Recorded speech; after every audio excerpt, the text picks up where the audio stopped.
皆さん、こんにちは。今日は読解を勉強しましょう。បាទសួស្តីអ្នកទាំងអស់គ្នាតថ្ងៃនេះយើងមករៀនដកៃដែលបកប្រែភាសាខ្មែរមានន័យថាអំណាចឬក៏អត្ថបទណាអញ្ចឹងដកៃនេះក៏ធ្លាប់មានការចេញប្រឡងដូចគ្នានៅឆ្នាំមុនណា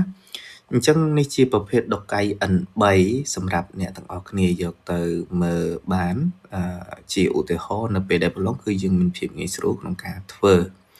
តោះដំបូងឡើយអ្នកទាំងអស់គ្នាមកមើលសំណួរមុននឹងយើងអានអត្ថបទយើងអាចមកមើលជាសំណួរសិនដើម្បីឲ្យងាយយល់ថានៅក្នុងសំណួរហ្នឹងគេសួរពីអីនៅពេលដែលយើងអានអត្ថបទទៅយើងអាចនឹកឃើញចម្លើយឬក៏យើងអាចងាយស្រួលក្នុងការរកមើលចម្លើយតោះអញ្ចឹងនៅក្នុងនេះគេដាក់ថា Kono buncho o kaita hito wa sakura no ki ni tsuite donna omoi dasu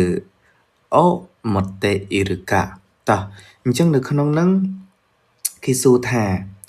អ្នកសរសេរអត្ថបទហ្នឹងណាមានអនុស្សាវរីយ៍អ្វីខ្លះជាមួយនឹងដើមសក្ការៈឬក៏ស្ដីអំពីឬក៏ចំពោះដើមសក្ការៈហ្នឹងសក្ការៈនុគិហ្នឹងមានន័យថាដើមសក្ការៈណាតែអញ្ចឹងអ្នកទាំងអស់គ្នាមកមើលអត្ថបទនៅខាងលើជាមួយខ្ញុំទាំងអស់គ្នានៅក្នុងនេះណាអត្ថបទខាងលើហ្នឹង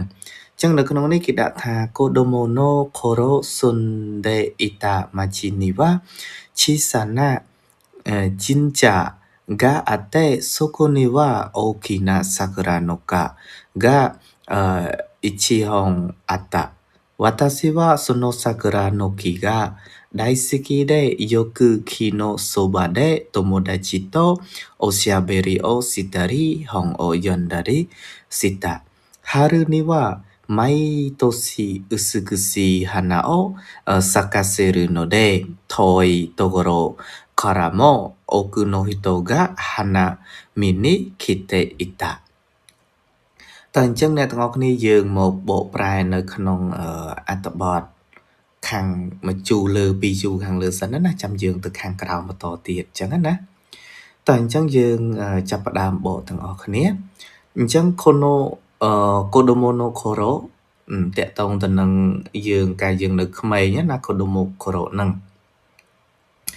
តោះអញ្ចឹងយើងចាប់ផ្ដើមបក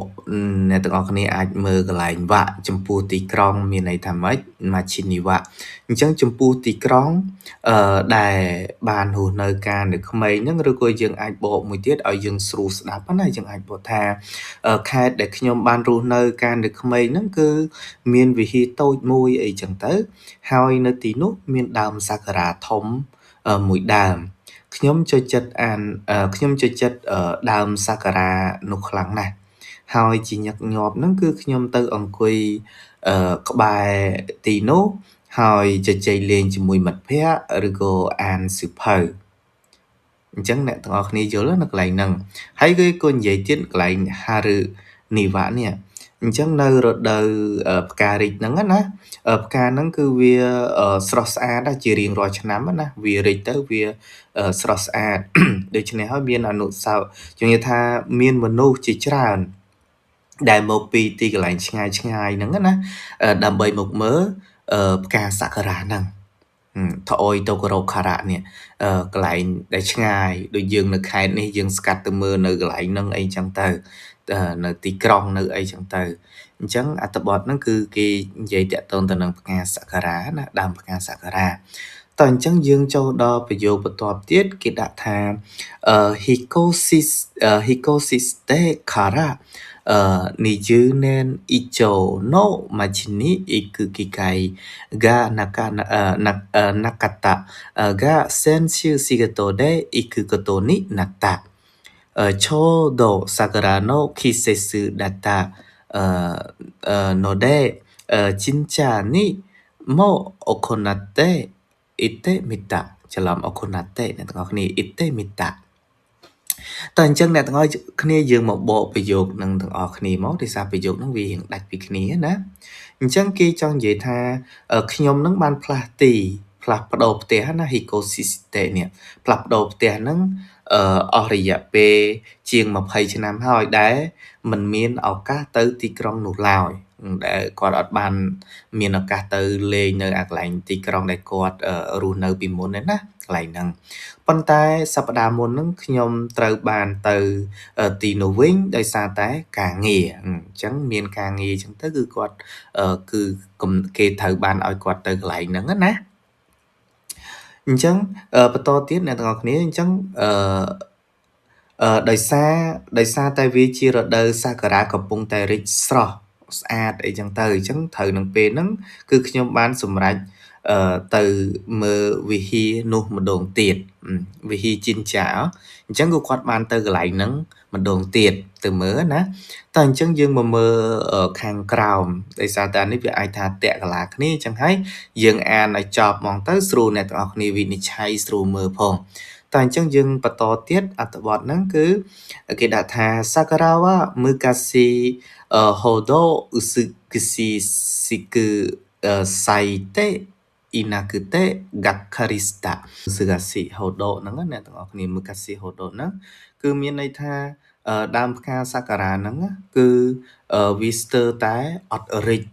ស្រស់ស្អាតដូចកាលពីដើមទេ Mukashi hodo ណាហើយចឹងហើយធ្វើឲ្យគាត់ Gakkarishita មានការខកចិត្តទៅលើដើមសាការ៉ាហ្នឹង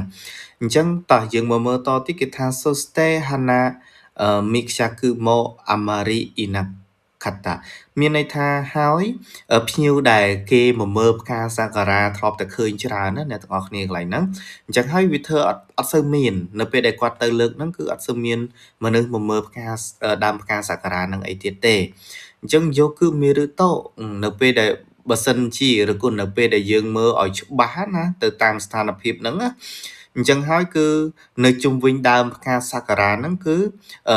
ត្រូវបានរុំព័ទ្ធដោយខ្សែហើយអញ្ចឹងហើយគឺយើងមិនអាចទៅចិត្ត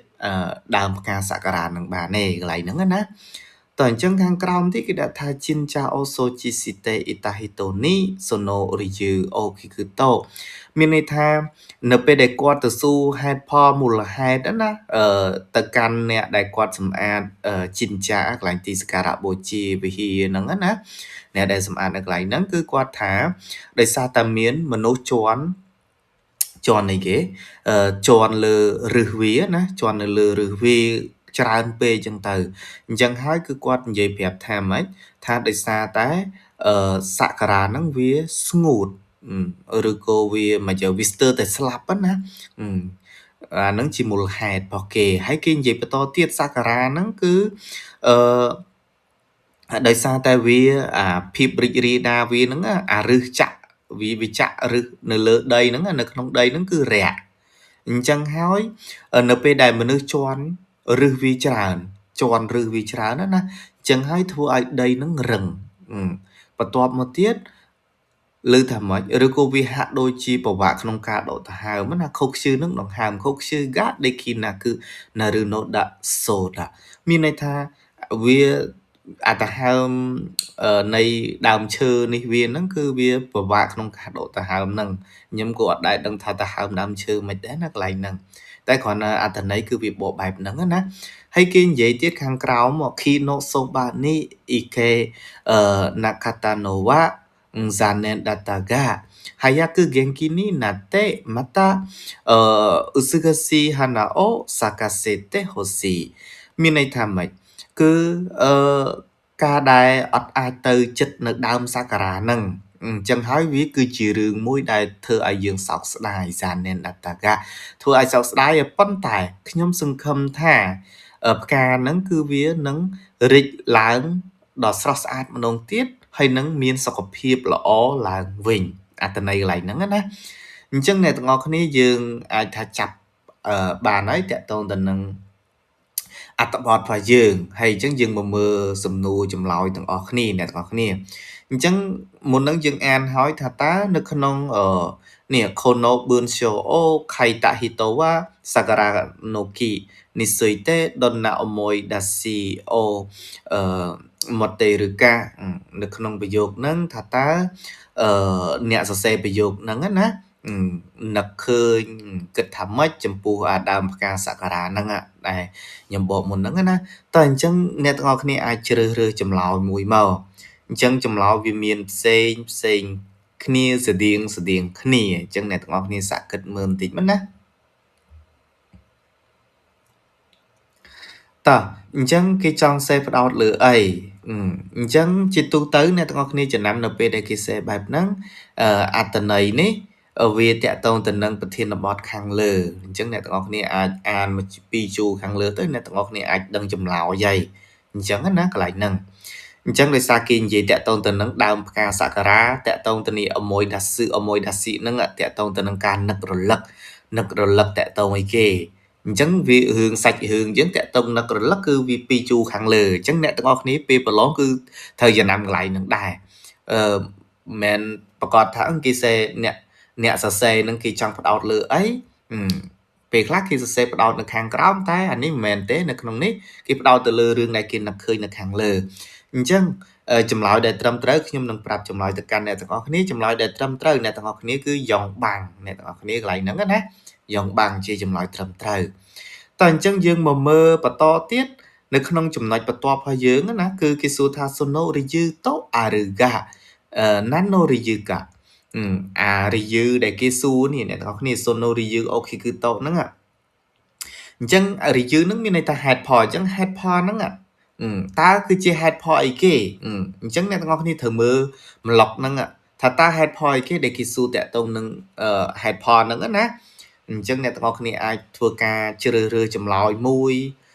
ដ៏ត្រឹមត្រូវឃើញណាកន្លែងហ្នឹងព្រោះខ្ញុំបានបកឲ្យហើយអស់នៅក្នុងអត្ថបទហ្នឹងអញ្ចឹងអ្នកទាំងអស់គ្នាបន្ទាប់ពីជ្រើសរើសចម្លើយហើយខ្ញុំនឹងប្រាប់ចម្លើយទៅកាន់អ្នកទាំងអស់គ្នាបន្តទៀតណាអញ្ចឹងចម្លើយដែលត្រឹមត្រូវគឺនិបាំងអ្នកទាំងអស់គ្នារពឺដេសាការ៉ាណូឃីណូខាកុនដេអ៊ីរីយឺហេតុផលហ្នឹងគឺគេចងនេះចងដើមផ្កាសក្ការៈហ្នឹងដោយខ្សែអ្នកទាំងអស់គ្នាកន្លែងហ្នឹងណាតើអញ្ចឹងបន្តទៀតអ្នកទាំងអស់គ្នានៅខាងក្រោមណានៅខាងក្រោម Kono Bunsho Kaita Hito នេះកន្លែងនេះគឺស្ទៀងខាងលើដែរណាហើយគេថា Gensai no Sakura no Ki no Yosuo Mite do Omotaka តើអ្នកទាំងអស់គ្នាគិតថាម៉េចចំពោះស្ថានភាពរបស់ផ្កាសក្ការៈបច្ចុប្បន្នហ្នឹងអញ្ចឹងអ្នកដែលសរសេរប្រយោគហ្នឹងគេគិតថាម៉េចកន្លែងហ្នឹងអញ្ចឹងអ្នកទាំងអស់គ្នាសាកគិតមកថាតើគាត់គិតថាម៉េចអញ្ចឹងចម្លើយបន្ទាប់ពីយើងអានហើយអញ្ចឹងទៅគឺវាអាចថានៅម្លុកក្រោមនេះកន្លែងខ្ញុំមុនហ្នឹងខ្ញុំធ្លាប់បញ្យល់ដែរថាខៃតាហ៊ីតូហ្នឹងវាអាចថាតាក់តងខាងក្រោមតែនៅពេលដែលមុនហ្នឹងតាក់តងនឹកលឹកអញ្ចឹងគឺតាក់តងនៅខាងលើអញ្ចឹងគេចង់ឲ្យម៉េចធ្វើម៉េចអ្នកទាំងអស់គ្នាអាចមើលខាងក្រោមបានណា